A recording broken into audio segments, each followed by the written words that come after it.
distinguishes, identifies, categorizes, and takes pride in while having a more honest conversation with men is making him realize that I know your inner thoughts. I know what you're thinking. I know what your cognitive activity is.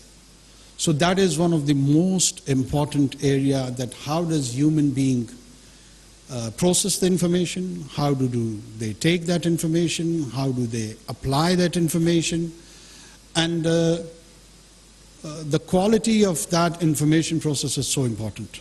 So our role in the policy making and decision making is of course important, and one has to play that role.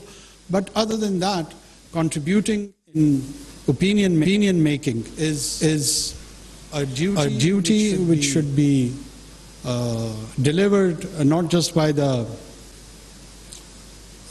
people in the helm of affairs, but by each and every individual and citizen. This is one of the area where utmost honesty is required. We do need honesty in other areas, but this is somewhere where we cannot deviate even in the slightest of its terms. The given topic or theme, that evolving security environment, I would try to briefly comment, and these are all my generic comments. I don't claim to be an expert. I never wanted to be one. If I see and try to peek into the history of mankind of more or less of 5,000 years, documented one. The non-documented, of course, is still an unknown area. I see an evolvement of the human society in different shapes. And that evolvement from the Greek city-states to the Roman Empire, from coming to Byzantine, and then the Sasanians and the rest of the Persian Empire, every epic era has its own value system. And those value systems, they determine the ethos of their own time, political ethos, economic ethos, the preferred religious ideas, from paganism to monotheism. All these journeys, they fascinate me as an individual, and they have left a deep implication in the evolvement of the human society as a whole. How does the monotheist idea generate from the Middle East, and how did it become part of the continent is a very interesting journey. And how did the pagan Europe, from the settlements of the Vikings and others,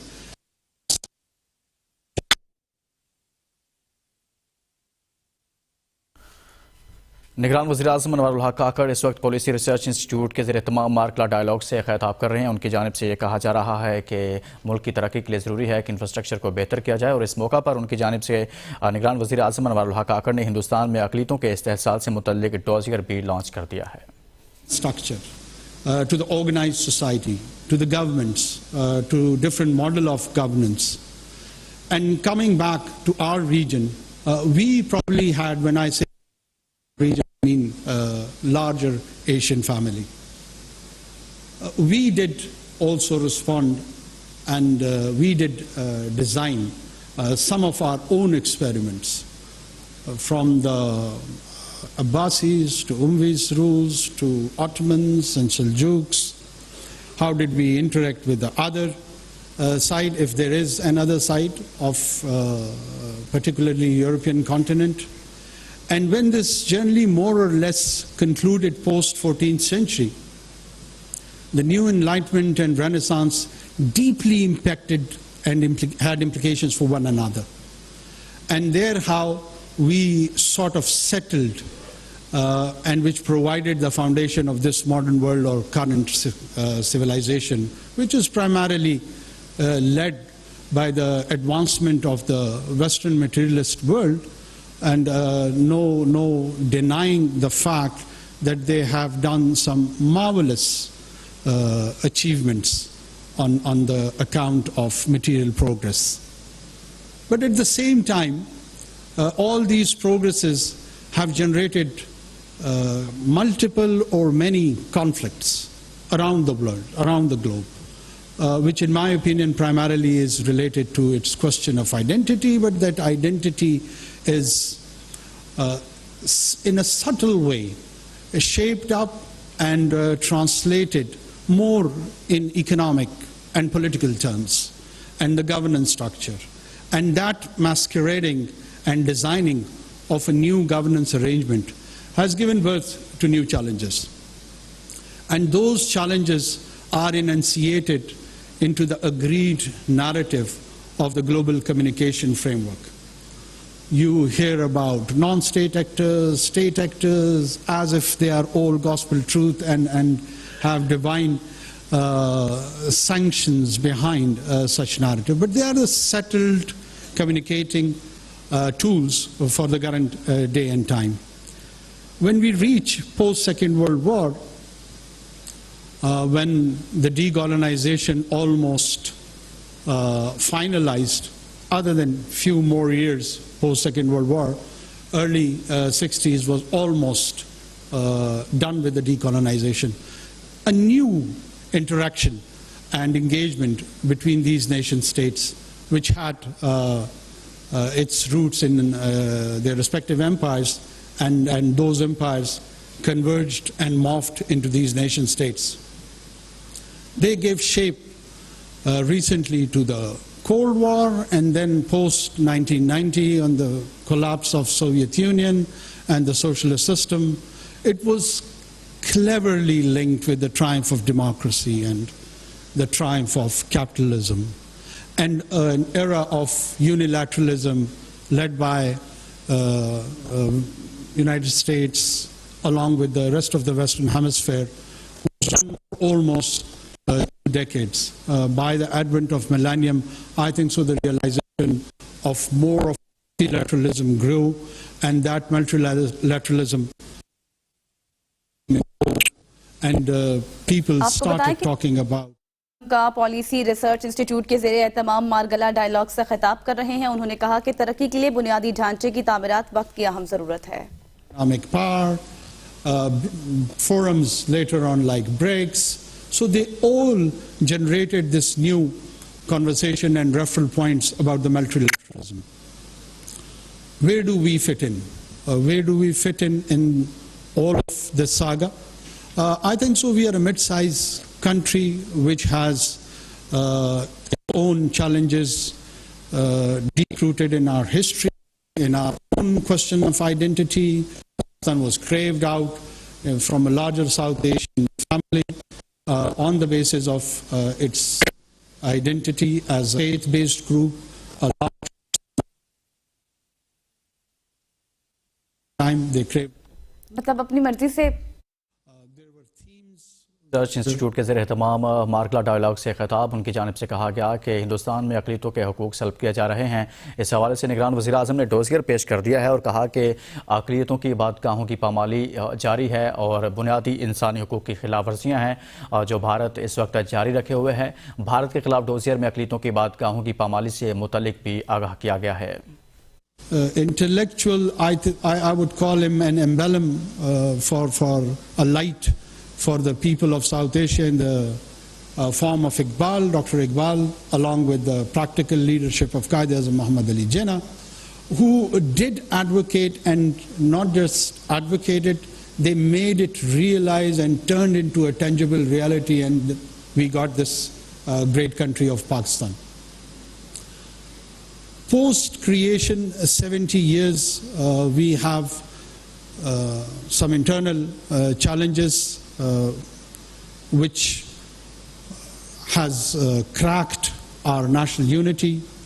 Prior to 1970, we saw the bifurcation of this country into two major components, and later on the western part, which is today's Pakistan, did rise again to the occasion and has transformed itself into a viable economy, a viable state which has its own defense capabilities, not just capable security apparatus, but it transformed itself where the external aggression has almost gone to minimum due to our own strategic weapons and rest of the achievements which we did in the coming years. Pakistan's economic progress is one of an area which is still, I think so, needs more attention, and it needs where it could be realized according to its potential. A country of 250 million people almost, with a huge population under 30, almost 65%. That energy needs to be channelized, that energy needs to be tapped and translated economically, which I still feel is underinvested. We have underinvested in our human resource, we have underinvested in our skill development and other areas. But when I'm saying underinvested, it does not mean that it is utmost poor. It still has done a wave of industrialization. It still has a huge population who can speak English language, which provides a supply chain to the global service market, responding to the domestic needs, and a very important diaspora around the Western Hemisphere, GCC countries, and other areas. So there is a sizable section of the population which is economically contributing and making this state viable. It is not that bad a story. When I'm saying underinvested, by that I mean that we can do more. A country full of natural resources, a country filled with its water resources, a country filled with its land resource. So these are the areas which can be translated, and it could be brought in as a huge economic success story. I think so we are on that path. We are directing our nation and society towards that ultimate destiny, and I'm sure it will take some time. It's challenging, but we will reach there. Along with that, we do reside in an environment where these new emerging security challenges, which some of them are directly related to Pakistan and some of them are indirectly related to Pakistan. Creation of organizations like Quad and Quad Plus. The prime target probably of Indo-Pacific strategy is not Pakistan in itself, but the rising China, or the so-called containment of China, and Pakistan being viewed as a strategic ally with that has its own implications for us. It does have challenges for us, and it has opportunities for our arch rival on the eastern side, India.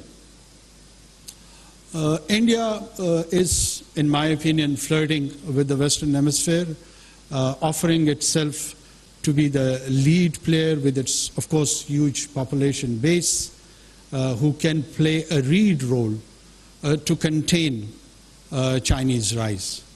When this so-called containment policy initiated, probably somewhere in the mid-90s or early 90s, Chinese economy was 8th or 9th largest economy of the world. And by the time this containment policy got its shape and got its framework, be it in shape of AUKUS or other Quad Plus, whatever the frameworks are, they have reached second largest economy of the world. So the journey of that rising is continuing. And to thwart that is not happening. And probably it's just around the corner when the dragon would be the first largest economy of the world. And as I see it, that this so-called competition is not strategic, it's more or less economic. And if it is pure in nature and economic competition, then that competition is being turned into a triumph or on a winnable option by the other side. So what are the options? To turn it into a strategic competition, to turn it into a hot pursuit option or competition? I guess the answer is no. The answer is no for the global peace and stability. And there is no incentive in this conflict for the countries like ourselves. Pakistan do not incentivize conflict. On the other hand, we feel that in region, the players like India, they do incentivize this conflict, and they want to encourage the conflict because that's where they would benefit from attracting the technological transfer, the investment part, and other engagement with the Western Hemisphere. If there is no strategic competition between these two great powers in terms of United States and China, why there would be a preferential treatment with Indian Union? People would quote that they've got huge population anyway. Well, Africans have a huge population as well. There is around 1.4 billion people residing on African continent. So it's not just India which has this potential of demographic advantage. There are other regions and areas. We in ECO region, we are around 500 million people too. And the era is of connectivity, the talk is of corridors and bringing all the regions together. American continent on its own has got a huge potential and demography as well, from Latin to South America, from South to the rest of the American continent, North America. So they have got a region of their own. Until and unless we do not see that the kind of challenges which are emerging and offering itself to the current, if we take the framework of nation states, that these are the challenges which cannot be taken on their own either by one single power or even group of power. Let's say climate change. Can climate change be tackled or addressed on its own by United States of America, or by European Union, or by India in itself, or by China, or by the rest of the Asian countries, or by South Americans? Of course not. Climate change is becoming an existential threat, even sometime more than the military challenge. I mean, we have recently experienced this in the floods of Pakistan last year, that it brings more devastation than some small conflicts, or even people or scientists are anticipating they can bring more devastation than major conflicts. So what do you do? How do you respond to these challenges of climate change? Then there are economies which are contributing to their domestic economies on the basis or on the areas which are responsible for bringing this climate change disaster. How do you morph those economies where the mitigation can be addressed, and at the same time this transformation of those economies is morphed into green economies? So the answer remains that there has to be some global coordination and cooperation on this account, at least.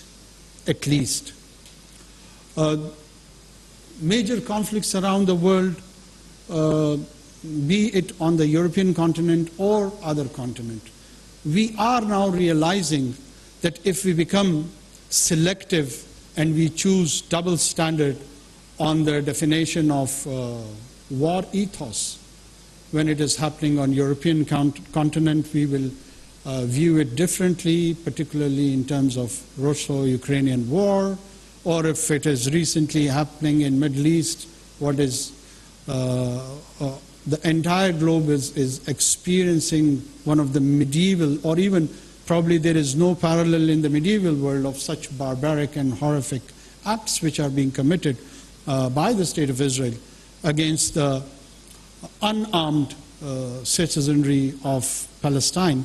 Well, what to talk of unarmed citizenry? There are vulnerable people in hospital. They are injured. Injured are being killed. Children are being eliminated. It's is not of condemning one part or the other part. It is about those prime human values. How do you respond to killing of children? I've been challenged by a few of my Western diplomats here that, well, Israeli children have been also killed.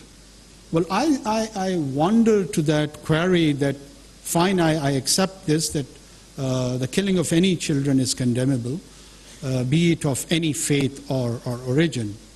So how many Palestinian children have to be killed to appease and address that Israeli anger? 1, 5, 10, 500, 1,000, 4,700?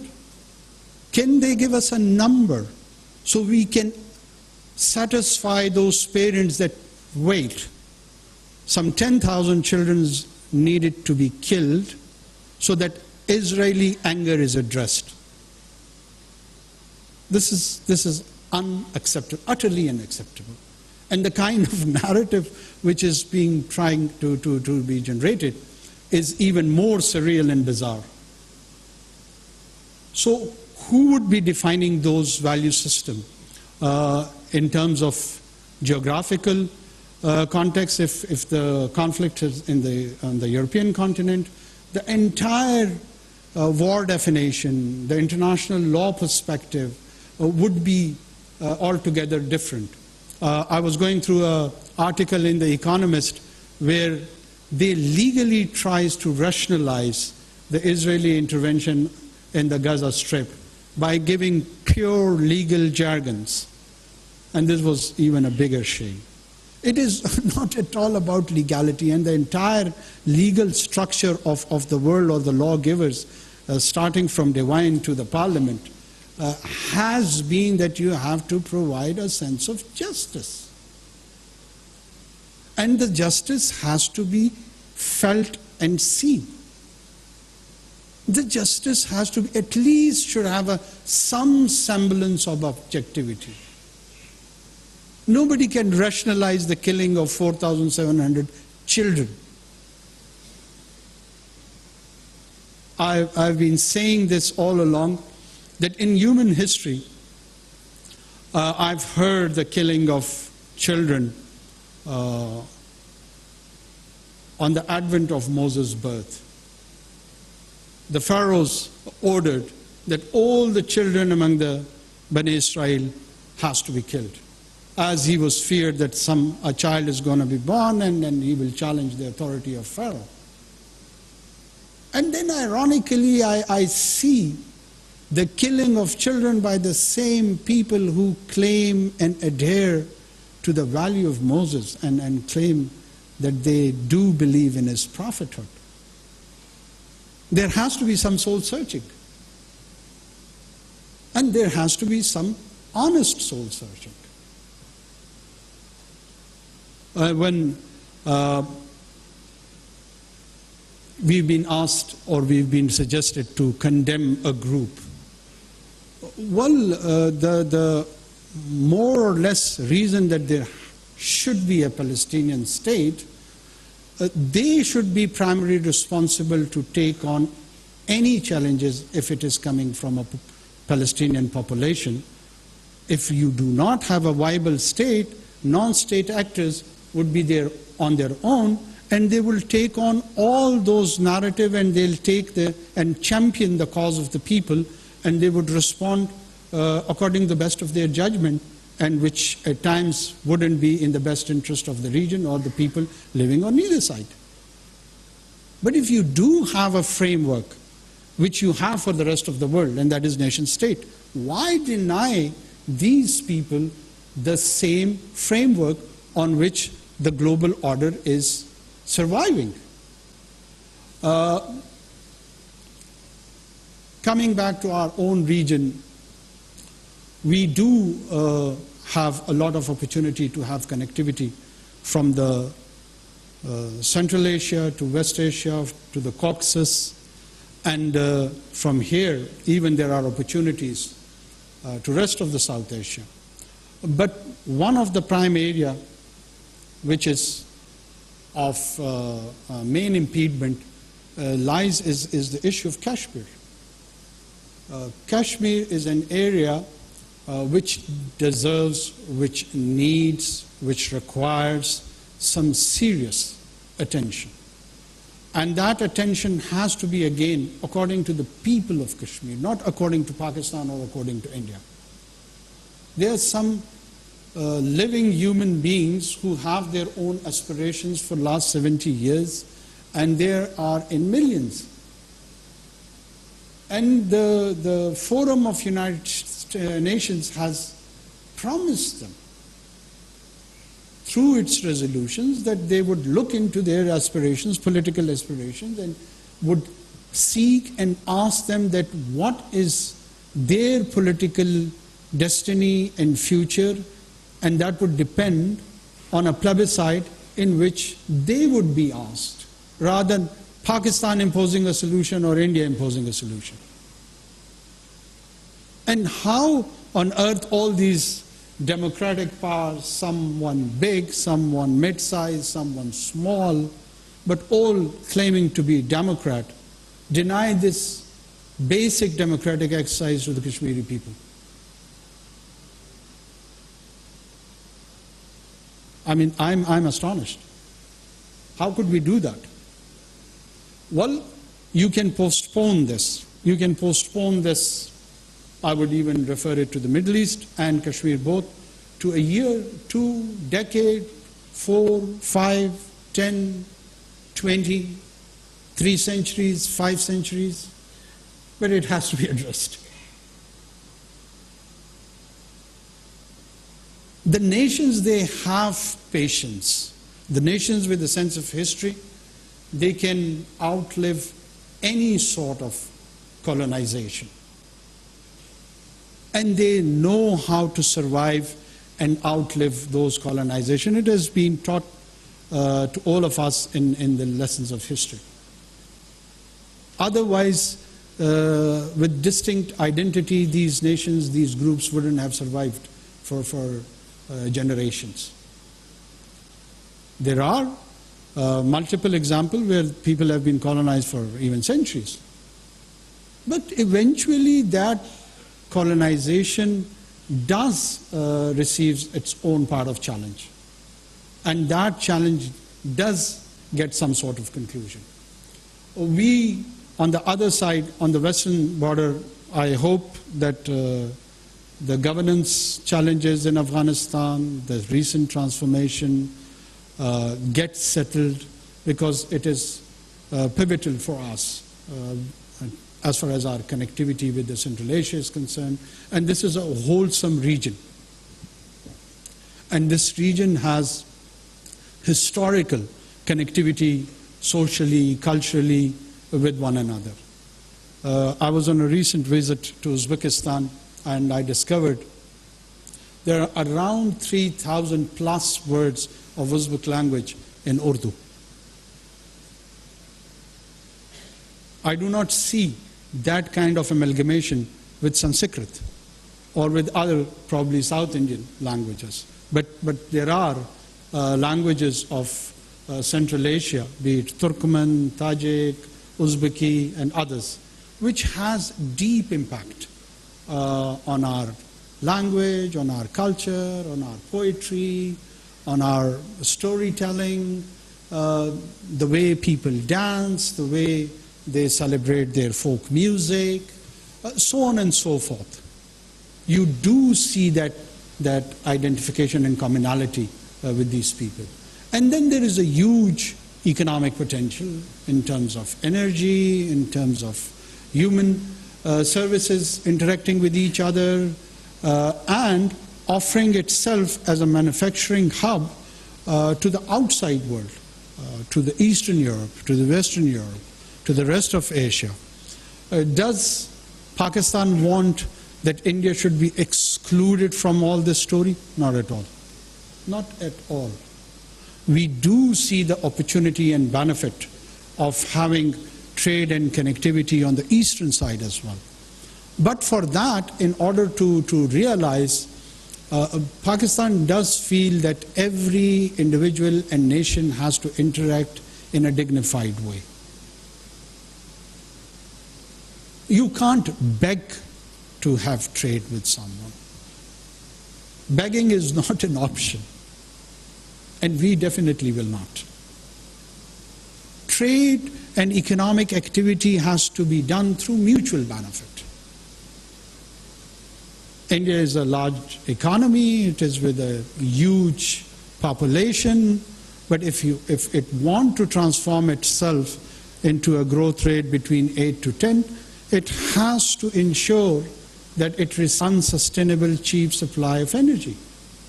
Until and unless it is not there, I don't think so those lofty economic indicators can be attained.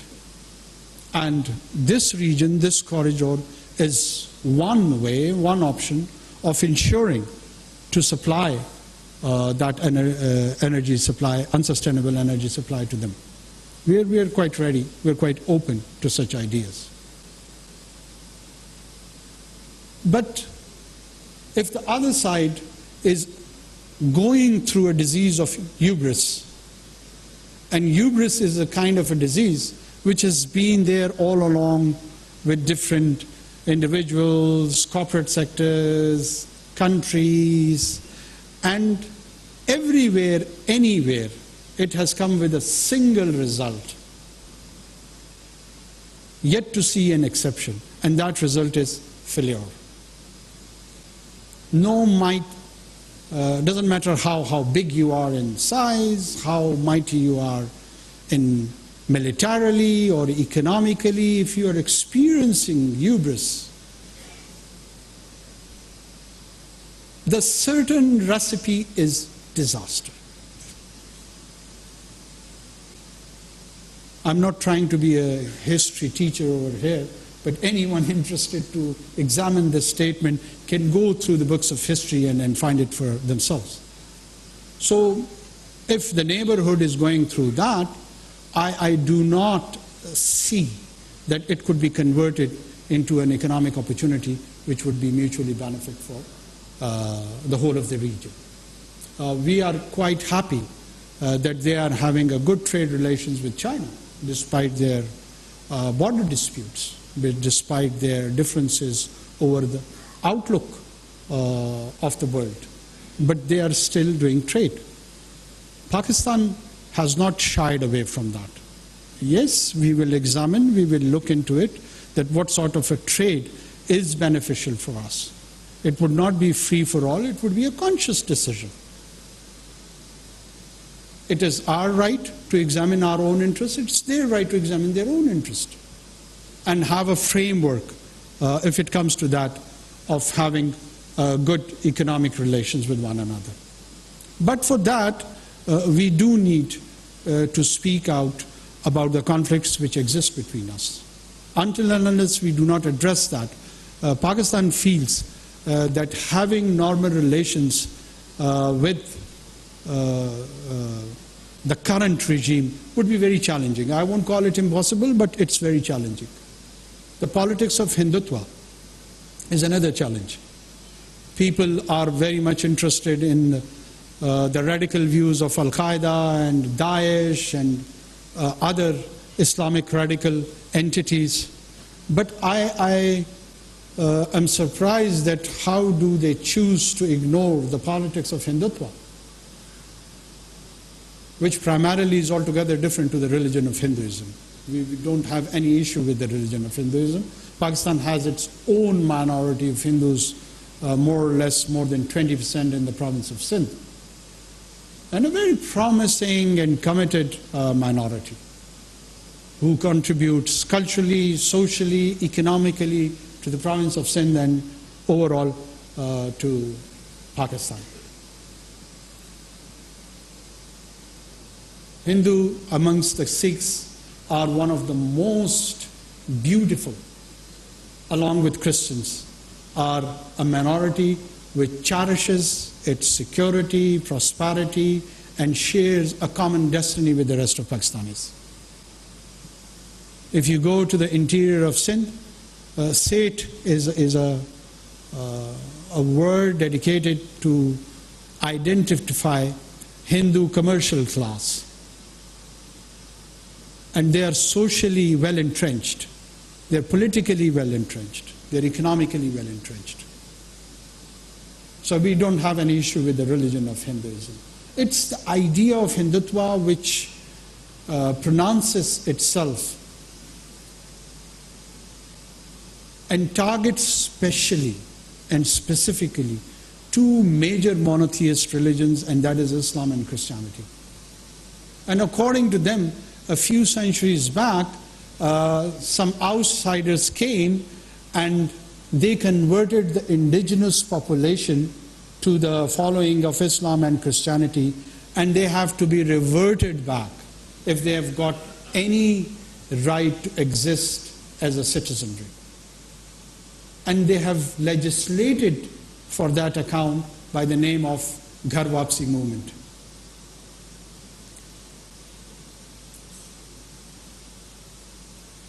And at the same time, while they are targeting these minorities at home, the wings of the RSS on the Western Hemisphere, to me, they are just like sleeper cells. Whatever happened in Canada is a very initial expression of these challenging and dangerous political ideas. And don't forget, there is a sizable population of this following from the European capital to all the important American capitals. How they would influence the political systems of these respective countries, how they will skew their policies, how they would influence that, is a matter of concern more of them rather than us. But Pakistan is experimenting from this jingoistic and Machiavellian ideas, political ideas, which requires a large and broad understanding to contain this challenge to the global order. And in my opinion, it is a challenge to the global order. Not immediately, but in the coming decades. I will conclude here on the general outlook of the security by just commenting last few lines on our domestic security. Pakistan does have a challenge from the non-state actors within, which we are fully realizing, preparing to respond to this challenge, be it in the religious-inspired violence or ethnic-inspired violence in the province of Balochistan and Khyber Pakhtunkhwa, particularly and generally to the rest of Pakistan. We raise our own taxes. We have our own security capability to respond to that. We don't have to rely on the outside security apparatus to take on these challenges. We don't need any tangible and practical support from the outside world. Well, the coordination and the cooperation on different multilateral forums, I'm not denying that, but in terms of, I'm referring more of a failed or a dysfunctional state, which does require a security apparatus from the outside to take on such challenges. Thank God that is not the case in Pakistan. Pakistan is very much confident, self-reliant, who can take on these challenges. Yes, we have political dissents on these views. There is political polarization in the country where I again would feel it is also very healthy that people do take different perspective on these issues, on the genesis of it, on the conclusion of it, and how to approach about it. But at the end of the day, the state apparatus is very much in place. No matter who runs the government, he or she can rely on the same apparatus who can take on all these challenges, which is a good news. Economically, I just hinted, Pakistan, along with the mineral potential of the Balochistan province and some in the KP and Gilgit-Baltistan also, has got this huge potential where it can have that historical big push, which the economic philosopher or historian would call it. We are waiting for that big push of ours. Once it gets it, it will go towards the transformation of modernization of its society and infrastructure, which has a lot of opportunity and challenges, of course, both. I will conclude here and probably would allocate some time to Q&A and have more of interactive session from here on. Thank you. Thank you so much. आपको बताएं कि Islamabad policy research institute एप्री ने भारत में मजहबी अक़लियतों के खिलाफ जारी मज़ालिम और इस्तेहसाल पर डोजियर जारी कर दिया। निगरान वज़ीर-ए-आज़म अनवारुल-हक काकड़ की जानिब से खिताब किया जा रहा है और उन्होंने ये कहा कि डोजियर वज़ीर-ए-आज़म पाकिस्तान की जानिब से लॉन्च किया जा रहा है। 2014 के बाद से हिंदुस्तानी हुकूमत अक़लियतों के खिलाफ अक्सरियत पसंदी के जरिए मज़ालिम जारी रखे हुए है। उन्होंने कहा कि अपनी डोजियर में लिखा गया है कि इम्तियाजी कवानीन और मीडिया पर जारी मुहिम ने अक़लियतों के इंसानी हकूक पामाल होने में कलीदी किरदार अदा किया है। भारत में मुसलमानों के खिलाफ तारीख की बदतरीन नस्लकुशी जारी है। आलमी कन्वेंशन के दस्तखत को निंदा के तौर पर भारत नस्लकुशी को रोकने का पाबंद है, लेकिन हिंदुत्व नजरियात के हामिल अफराद अक़लियतों की इबादतगाहों को तबाह कर रहे हैं। डोजियर में यह कहा गया है 2021 में मुसलमानों, ईसाइयों और सिखों के खिलाफ नफरत अंगेज जुराइम के 294 वाक़यात रिपोर्ट हुए और मणिपुर में सैकड़ों गिरजाघरों को जलाया गया। अपनी डोजियर के मुताबिक हिंदुस्तान भर में दर्जनों तारीखी मसाजिद हमलों की जद में हैं और इन्हें तबाही या खाली कराने के खतरात का सामना है। भारत में 1600 से जायद मसाजिद को मीडिया मुहिम का निशाना बनाया जा रहा है। मकबूजा कश्मीर में 24,496 मजहबी मकामात को सरकारी तहवील में लिया गया है। अपनी डोजियर बैनुल-अक़वामी बरादरी को मुतालिबा करना चाहिए कि हिंदुस्तान आलमी कन्वेंशन के तहत अपनी जिम्मेदारियों को निभाते हुए इंसानी हुकूक की खिलाफ वर्जियां बंद करे। इस डोजियर में यह मुतालिबा किया गया है। निगरान वज़ीर-ए-आज़म अनवार-उल-हक काकड़ की जानिब से यह डोजियर पेश किया गया है।